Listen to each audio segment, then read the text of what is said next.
Christmas. A time to search for gifts. And traditionally, a time for the family.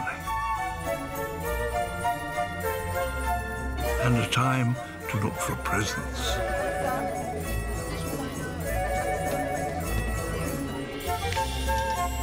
Children all over the world are busy drawing up their lists.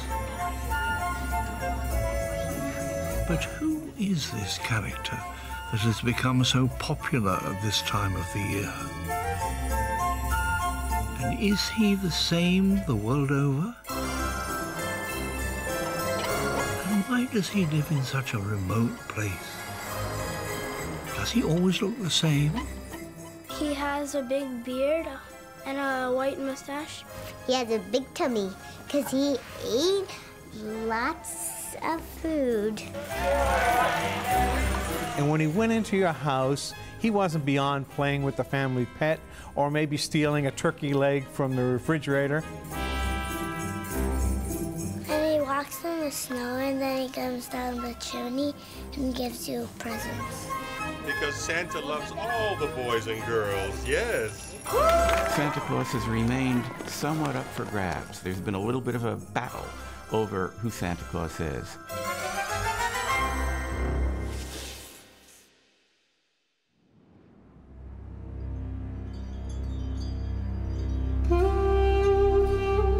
Our search for Santa begins not in the cold of the North Pole, but in the heat of southwest Turkey during the 3rd century. This area, it is claimed, was the birthplace of St. Nicholas, but little real evidence survives of his existence. According to legend, he was unique even as a baby, abstaining from his mother's breast until sundown on Wednesdays and Fridays, the early Christian fast days. Recently excavated from the effects of an earthquake, this church in Demre, known in Nicholas's time as Myra, is named in his honor. The now empty tomb is reputed to weep a manna, a fluid which even today is believed to have healing powers, and once a year on the 6th of December, the day Nicholas died, pilgrims partake of the manna. Nicholas's election as Bishop of Myra was unusual, to say the least. A senior member of the conclave heard a voice in the night telling him to elect the first person to enter the church that following morning. That person happened to be Nicholas, and the boy bishop was crowned. He became the patron saint of children after resurrecting 3 boys who'd been slaughtered by a butcher during a period of famine. He's also the patron saint of sailors. But his most famous exploit deals with a poor man who had 3 daughters. The eldest was past the marrying age, the second was the right age, but nobody had asked her for her hand. Even today, the custom exists in East Antalya that a father has to provide a dowry for his daughter to get married. Then, remarkably, the eldest daughter asked her father to sell her as a slave so that her sisters could be provided with dowries. After hearing his eldest daughter, the father was very upset. And one day in his home, he prays to God to help his daughters to get married. St. Nicholas hears this, and in order to help him, he throws a bag of gold coins through the window. Over the centuries, the tale has evolved into St. Nicholas throwing bags of coins down a chimney where they landed in stockings hanging up to dry.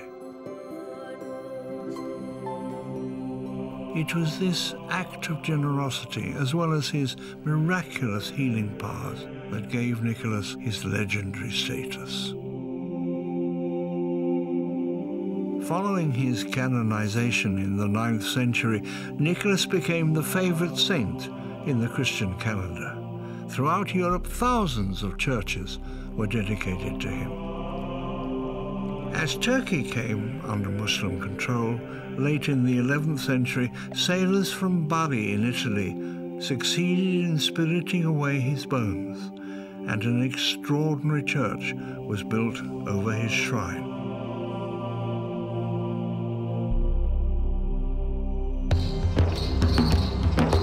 But the Muslim inhabitants of Demre are today proud to be associated with a Christian hero and hold a celebration on St. Nicholas's Day.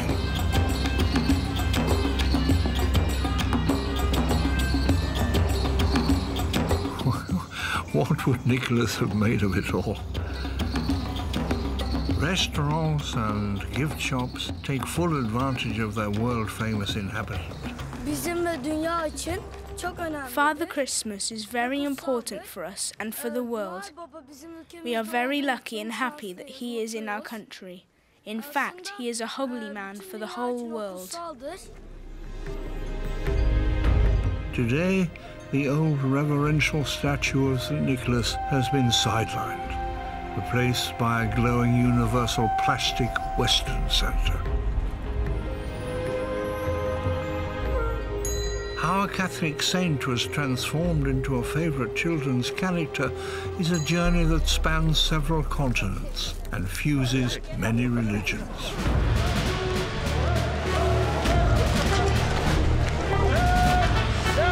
The Romans still ruled in Nicholas's time, and the emerging Christianity gained converts by blending with existing religions.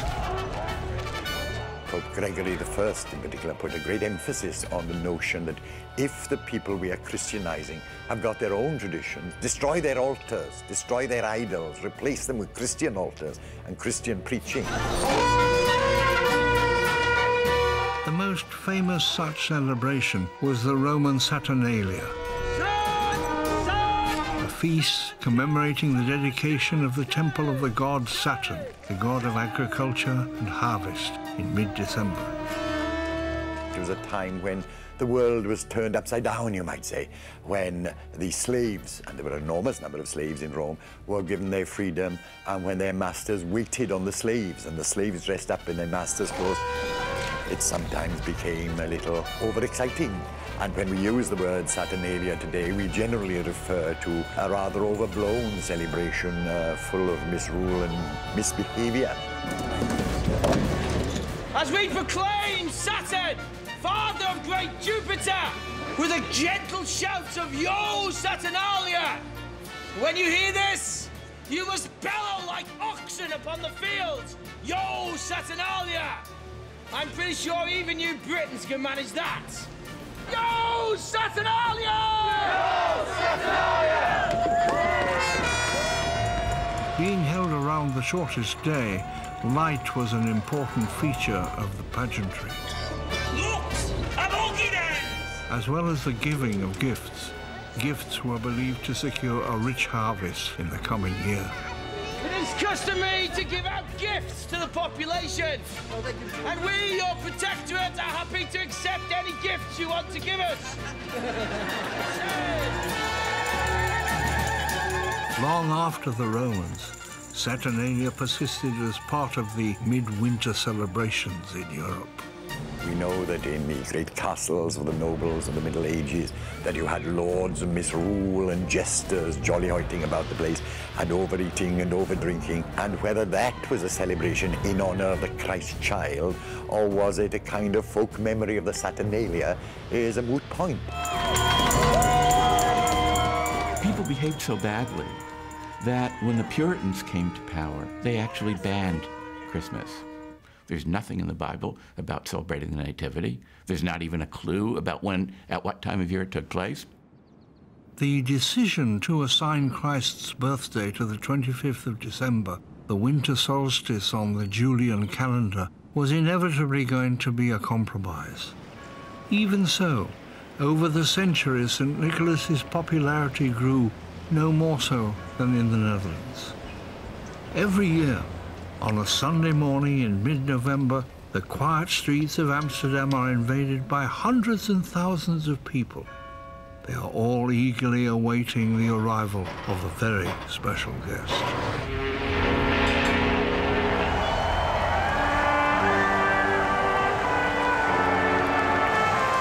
St. Nicholas and his servants, we call them Black Peters, arriving from Spain in a steamer in the harbor of a big city. In the 17th century, they started to call him Sinterklaas. In English, Saint Sir Klaas. And when you pronounce it fast, then you can Sinterklaas. The Netherlands were a Roman Catholic country. But in the 16th century, we have the Reformation. And then all the Roman Catholic things were forbidden. And the feast was forbidden too. And the children in Amsterdam and other places, they were going on the street. They make big noises and we want the feast, we want the feast. And then there was a big excitement in the city from, oh, that's not good, there's rumors, and that's bad for the merchantry and the traffic, the money, the Dutchmen like the money.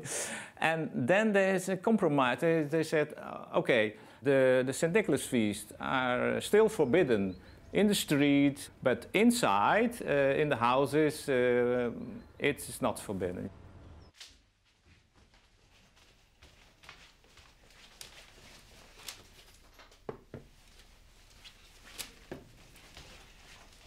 On the eve of St. Nicholas's Day, letters with the children's wishes are placed in shoes by the fireplace. Some much appreciated refreshments are placed there too. Mama, can I have 2 apples and 2 carrots for Sinterklaas? Dankjewel. Als Sinterklaas cadeautjes heeft gemaakt. If Sinterklaas himself brings the presents, then he will arrive after midnight to make sure everyone is in bed. That's when he brings the presents.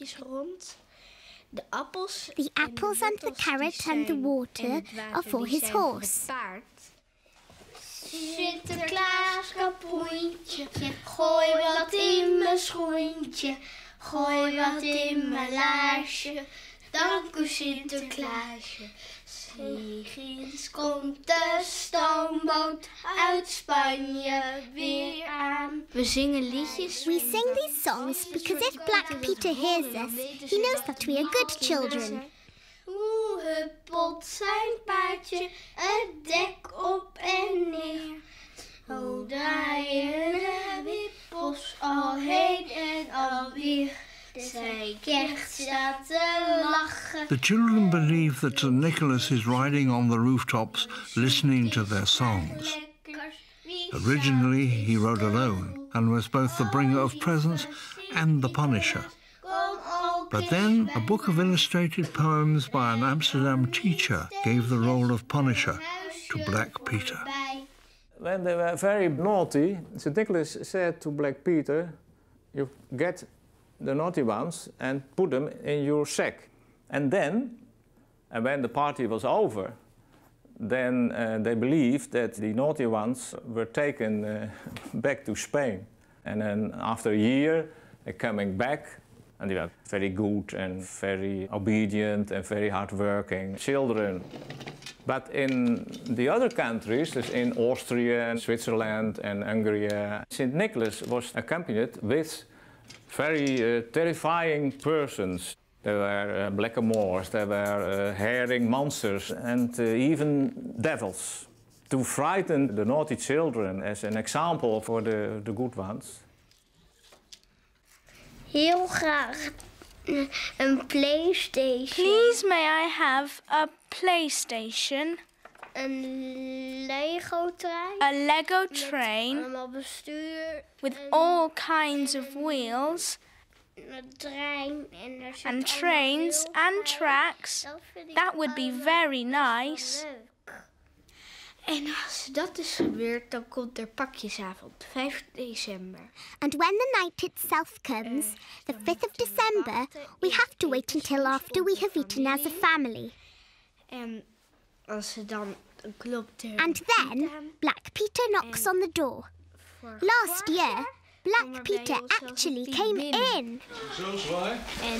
After he has knocked the door, there will be a sack in front of the door with presents, and Papa will share out the presents.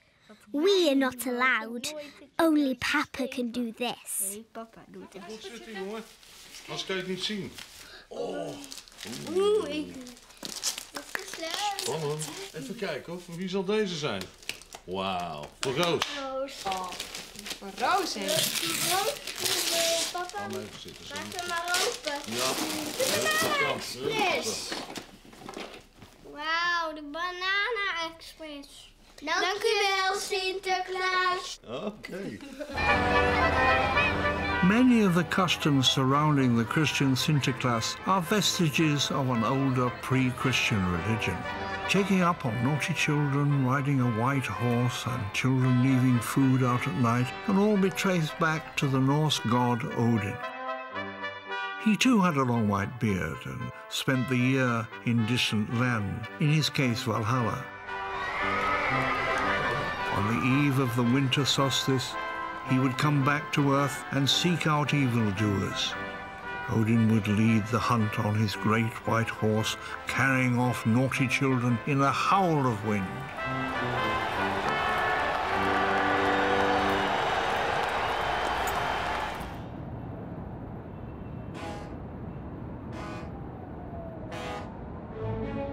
Our journey now crosses the Atlantic.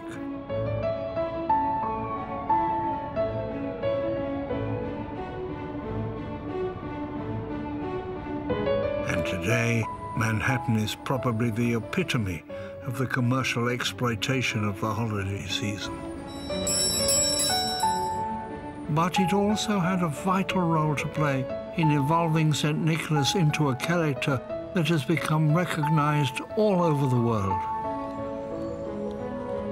New York has the legitimate right to lay claim to the invention of the American Santa Claus. Originally, New York was known as New Amsterdam, and many Dutch immigrants settled here, bringing with them many European customs and traditions. There's a long-standing legend, one of many St. Nicholas legends, that St. Nicholas came to America through the Dutch. And of course, it's true that the Dutch settled in New Amsterdam, now New York City, back in the early 17th century. But there seems to be no evidence that they actually brought St. Nicholas rituals with them.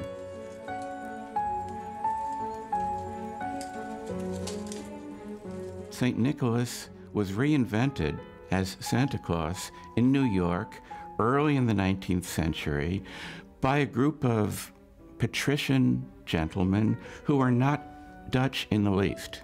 They were all of British stock, but they loved to identify with the Dutch.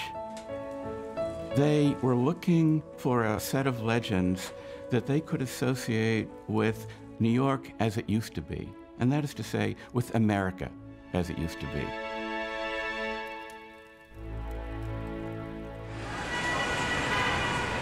One New York resident who wrote about the changing times was Dietrich Knickerbocker, the alias used by the great American writer Washington Irving when he wrote The Knickerbocker History of New York.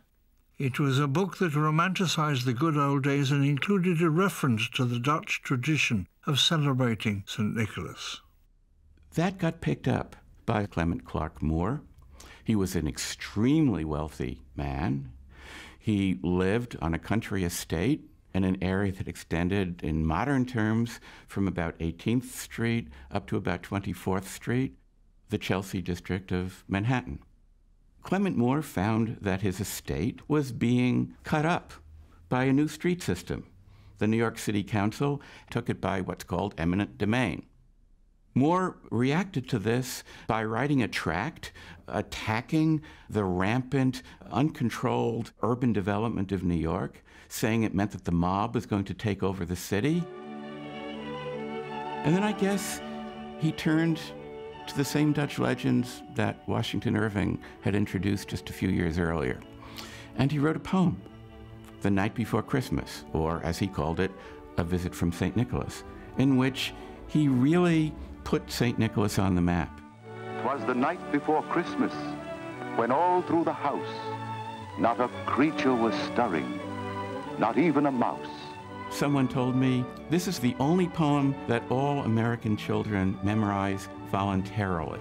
The stockings were hung by the chimney with care, in hopes that St. Nicholas soon would be there. This is the poem that transformed St. Nicholas into Santa Claus.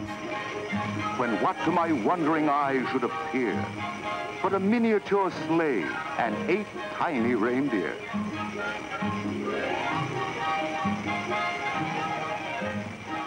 With a little old driver so lively and quick, I knew in a moment it must be St. Nick. St. Nicholas lost his bishop's outfit. He lost his bishop's authority. He just became an elfin, jolly character who came not to judge, just to leave gifts. As I drew in my head and was turning around, down the chimney St. Nicholas came with a bound.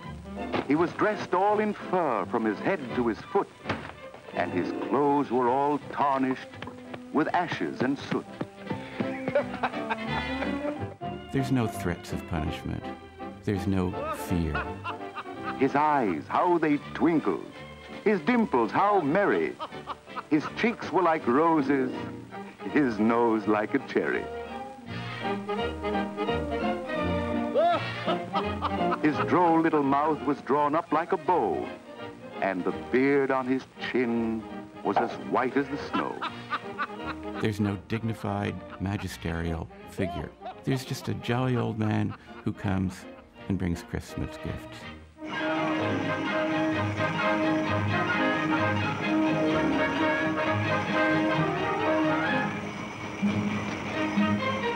Clement Moore wrote The Night Before Christmas in 1822. It got published in a rather obscure newspaper, and over the following decade, it just swept America. But I heard him exclaim, ere he drove out of sight, Happy Christmas to all, and to all, a good night. By 1840, virtually all Americans knew about Santa Claus, who was really the gift of Clement Moore. And it was that poem and that new ritual that brought about the modern Christmas that we know, and who brought about the Santa Claus that's still with us today. Pwy sy'n dŵad dros y bryn yn ddistaw bach? Moore could never have predicted that the poem he read to his children on Christmas Eve would become so inspirational, leave such a profound legacy in so many languages, and have such a commercial impact. Sean Corn. Hello. Hello. Tyr dyma, tyr di lawr. Very good.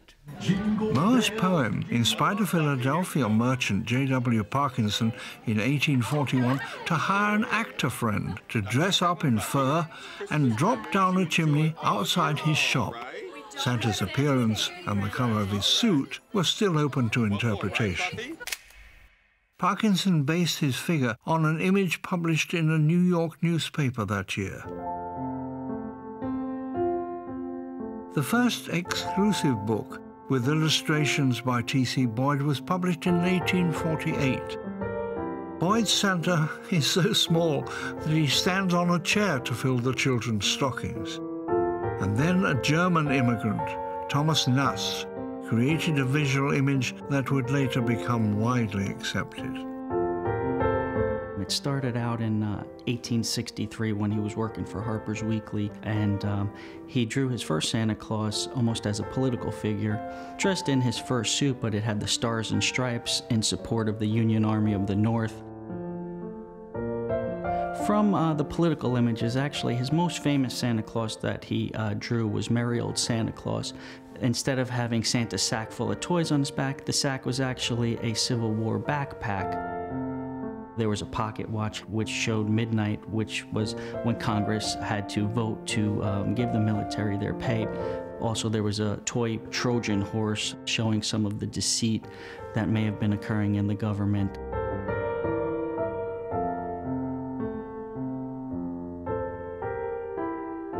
Ness' images of Santa Claus started out with a brown fur suit that eventually evolved into a red suit. The McLaughlin children's books were not terribly careful with their color, and something that was intended to be published as a brown suit often looks reddish, and so it was a logical progression to let it evolve into a red suit. There wasn't any particular symbolism to that.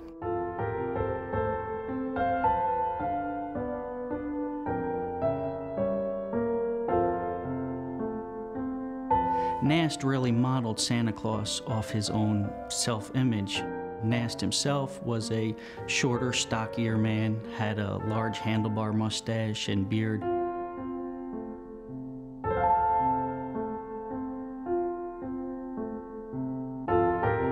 He often included his children and scenes from the inside of his house in his Christmas drawings. We can see the fireplaces of Villa Fontana, his home in Morristown, showing up in many of the Christmas drawings. Nast introduced the image of Santa Claus leaning over a huge ledger with columns of good boys and girls and naughty boys and girls. These images also appeared in double-page Harper's Weekly illustrations that also included Santa Claus at the North Pole, peering through a telescope, presumably to be watching to make sure that these were good boys and girls and not naughty boys and girls. Prior to this, no one thought about where Santa lived, but so many people were fascinated with the information they were hearing for the first time about the North Pole that became the place where Santa came from. Another thing that Nast helped to develop was using the U.S. Postal Service as a way for children to communicate with Santa, to send their lists of what they wanted for Christmas. Nast wasn't the first person to illustrate Clement Moore's poem, The Night Before Christmas. But Moore describes Santa Claus and the reindeer and the sleigh and landing on the rooftop and flying off afterwards into the midnight sky. So these were descriptions that Nast used in his early illustrations. He just didn't stay with them. Nast made Santa Claus grow from an elf, who could easily slip down a chimney, to a full-grown adult male.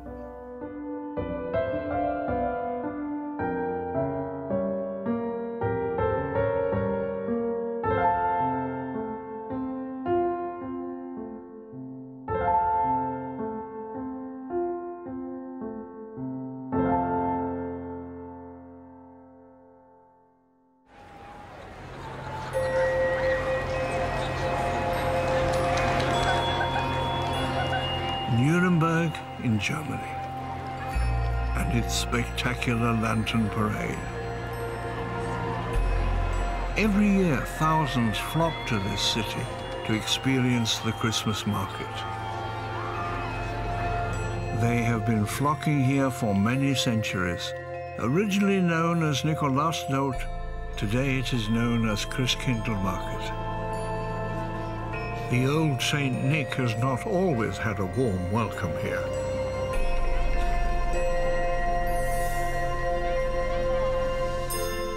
In the 16th century, Martin Luther's Reformation brought about the anti-Catholic movement in Germany. As Protestants could not have saints, a new Christmas tradition was needed, so the baby Jesus became the bringer of gifts. The Holy Christ is actually only a baby, so it made no sense that he could bring the presents. Neither did it make sense for a stronger young man, because that would not fit in with the story of Christmas. Therefore, the Holy Christ evolved into a female fairy-like figure.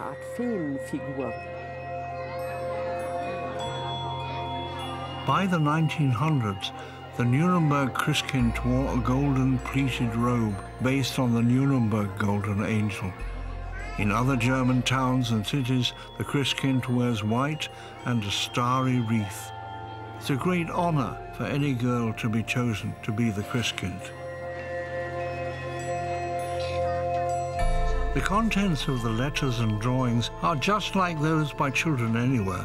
But in many parts of Germany, Austria, the Czech Republic and Switzerland, the recipient is the Christkind. Ich stelle es mir so vor, I imagine her to have long curly hair and a long dress and a big crown.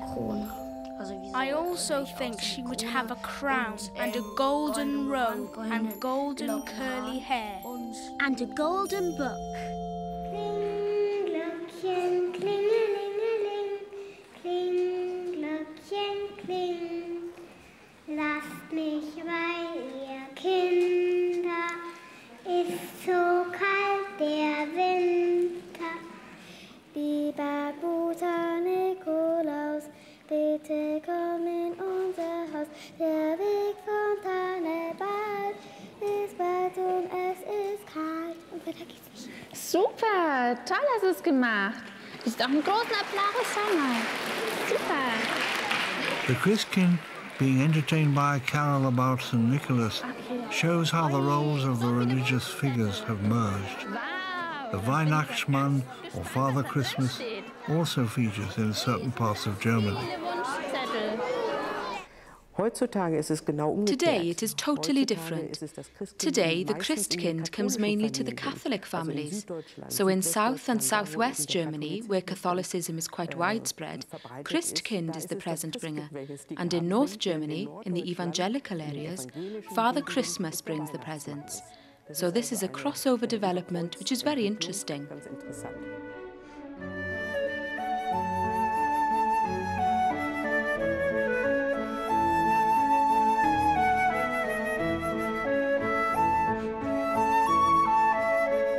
Just like Santa and Father Christmas, the Christkind also visits on Christmas Eve. I think the Christkind brings the presents when we are all in church. That's on the 24th of December, and when we come home, we aren't allowed into the living room. Then we are allowed in, and there is a decorated Christmas tree.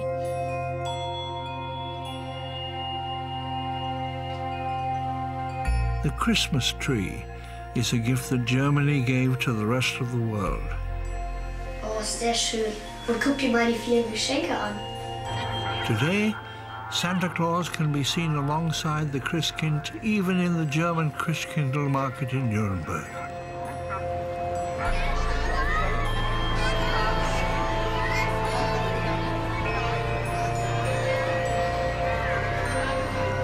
It's ironic that a variation on the pronunciation of Christkind, Kris Kringle, has become another name for Santa Claus in certain parts of America.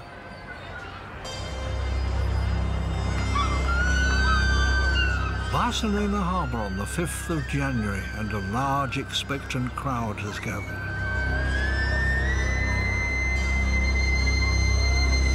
Some special guests are expected.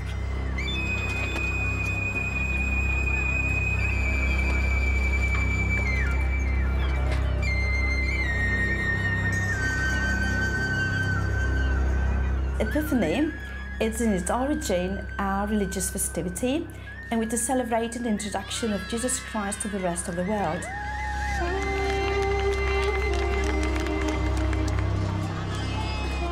In Spain, we don't have Father Christmas. Traditionally, we have the three wise men that come during the night from the 5th to the 6th of January and give presents to the little children.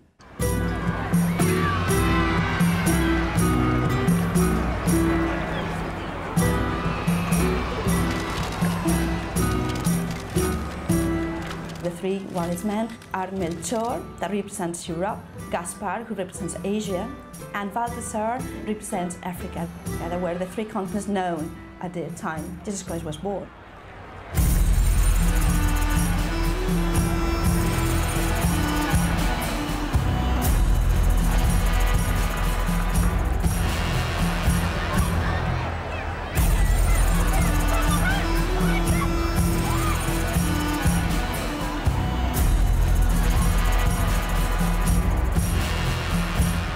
It is very difficult to track back the real origins of the tradition.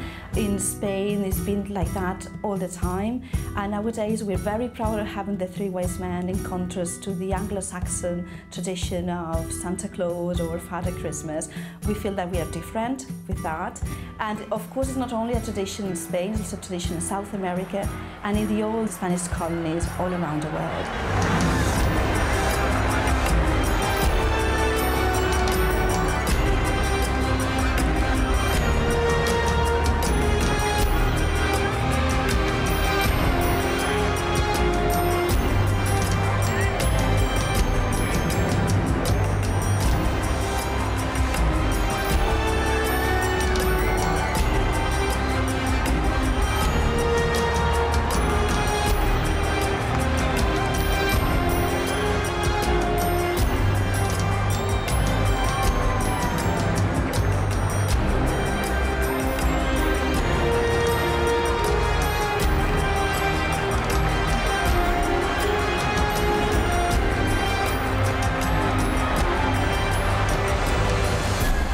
Kids have to write the letters and think about all the presents that they want to ask them for. And you have to throw your letters to the postal boxes. And of course the kings are supposed to read all the letters of the kids during the night and prepare the presents for the following day. The three kings do not just visit Barcelona.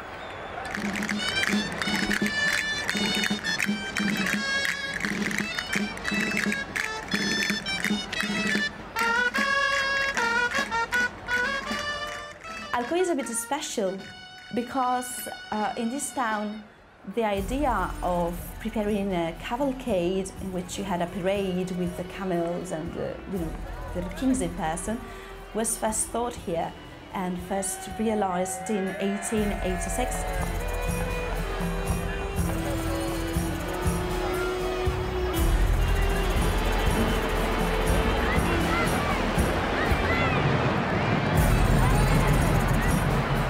During the cavalcade, they normally give like 1,000 kilos of caramels and candies all around.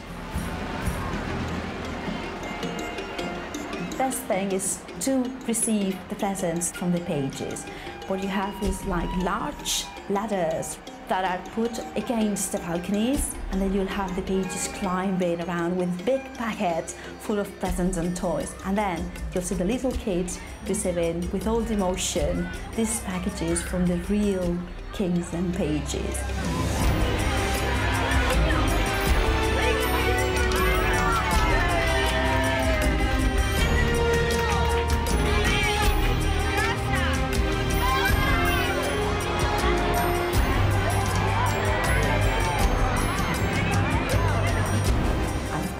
If you're lucky enough, what you should do is to kiss a real king, and the pages will help you to climb to the camel, and you will have a kiss that will also bring you luck during the whole year.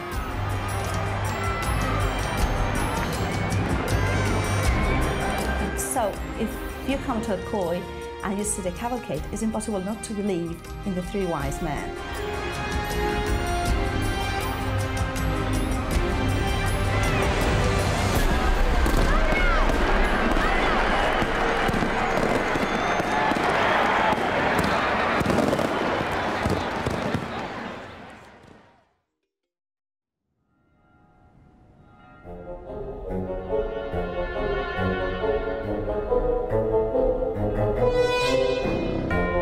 Dawn in Rome on the following morning, the 6th of January.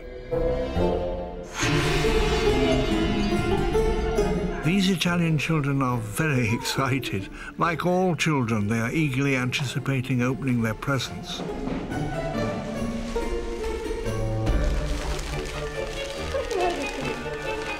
Their stockings are bulging. But here the gift giver is not Santa Claus, but a witch called Befana. The Befana is a woman, an ugly old woman who looks like a witch, with a broom and a pointy black hat.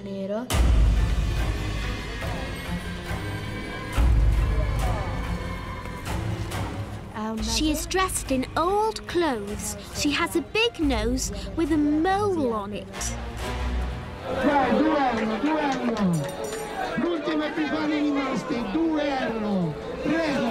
Legend has it that the three wise men approached an old woman asking for directions to where Christ was born. She didn't know, but provided them with shelter for a night. She declined their invitation to join them on the search. Later, however, she had a change of heart, but couldn't catch up with them. Instead, she gave the gifts she'd prepared for the baby Jesus to children she met along the way. Similar characters exist in other countries, in Russia, Babushka, in southern Germany, Frau Hulda. It is said on the night between the 5th and the 6th of January, she comes down from the chimney and brings presents to those children that have been well behaved. There are documents from 18th century in which the Befana is expected to punish the children. They are bad. Carboni.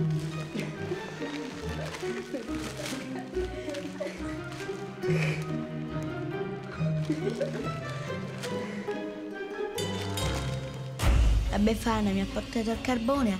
I think the Befana brought me coal because I didn't do my homework and I misbehaved. I must have been very nasty to my sister.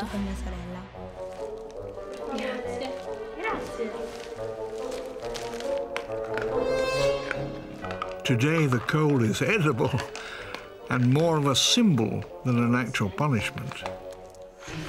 Grandmother, but also a witch.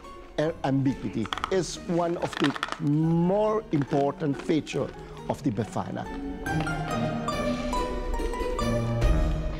Like a grandmother, the Befana is connected to the fireplace, the central place of the home, in which the deads and the livings, they connected through the chimneys.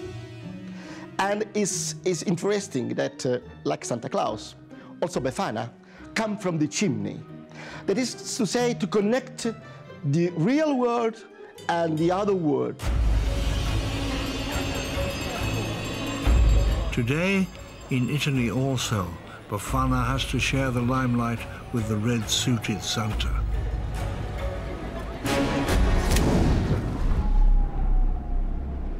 For centuries, the sun has played a crucial role in Northern Hemisphere winter festivities.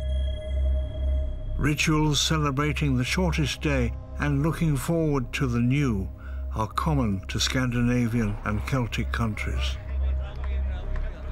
The Mari Lwyd, or Grey Mare, is an ancient Welsh rite for the Celtic goddess Rhiannon.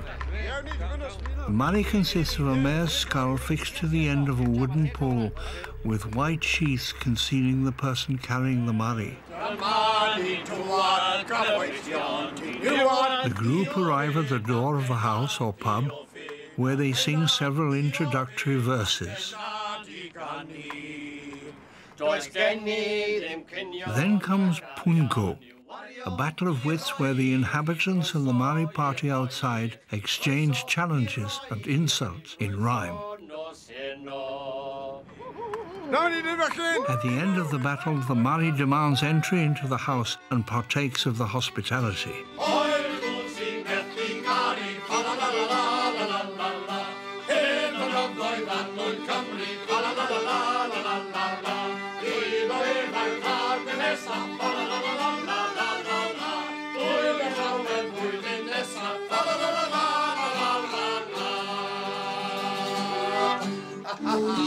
Similar animal-themed rituals, this time with a goat, are common in Scandinavian countries too. It was very common that the teenagers dressed up, and one of them was the julbock. And then they moved around to the houses and they made fun and they sang songs and so on. It's pagan. And we have rock carvings in Sweden from the Stone and Bronze Age which show people in masks with animal horns. And then in the end of the 18th century, when we needed someone to come with the Christmas presents, or julklapparna, it was the julgoat, or julbocken. So he came and knocked on the door and came in with all the parcels, and he threw them round, and he still made some fun and noise and so on.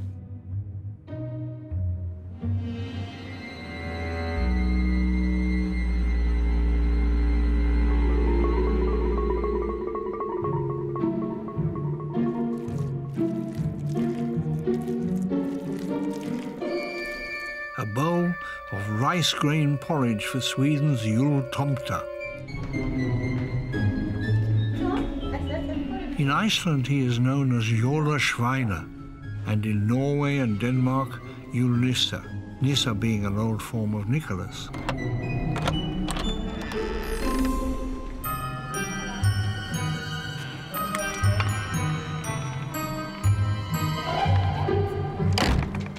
He's a happy little creature, only 18 inches tall. According to legend, Tomte would chase away the naughty trolls, close the doors, and settle all the animals. Swedish children are not afraid when the floorboards creak at night or when the wind murmurs in the trees. They know that it's just the Tomte doing his rounds. On Christmas Eve, the father or grandfather of the house says that, oh, isn't jultomten coming soon with all the julklappar, the presents? And he is going to look for him, or he is going to buy the paper. And he went out, and then a knock on the door, and there comes jultomten.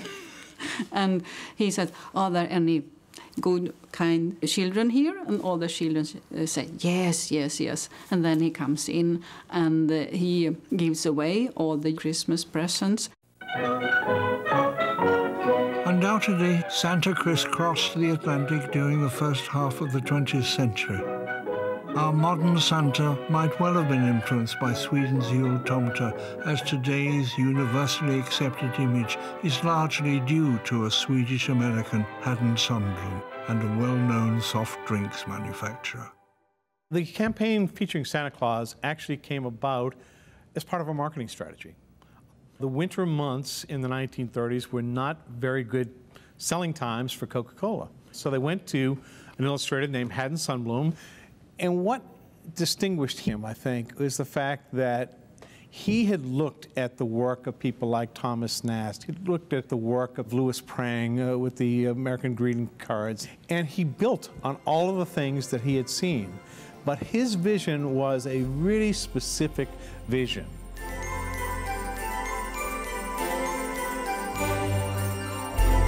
He really saw this Santa Claus as an outgoing person, somebody who really enjoyed the Christmas season. And his illustrations capture the very essence of the season itself. It's a happy time, it's a warm time, it's a time to be with family and friends. For Haddon Sundblom, Santa Claus was not a dwarf, he wasn't an elf, he was a full-bodied person. This was a person who was full-size, if not larger than life. There are no bad boys and girls in Sundblom's world. Everybody's good, and everybody's going to enjoy the season because Santa's going to bring them presents.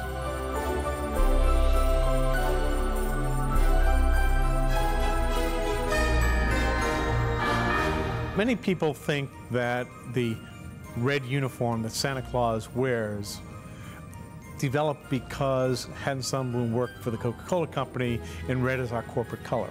Well, that's a really fortunate accident for us, but in fact the red-suited Santa had been well established before Sundblom came along to do his interpretation.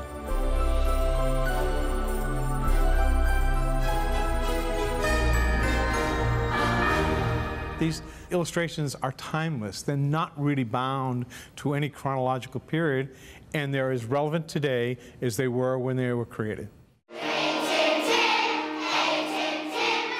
Sundblom's Santa has undoubtedly become the norm throughout the world, and there's little doubt in these young people's minds about Santa's appearance.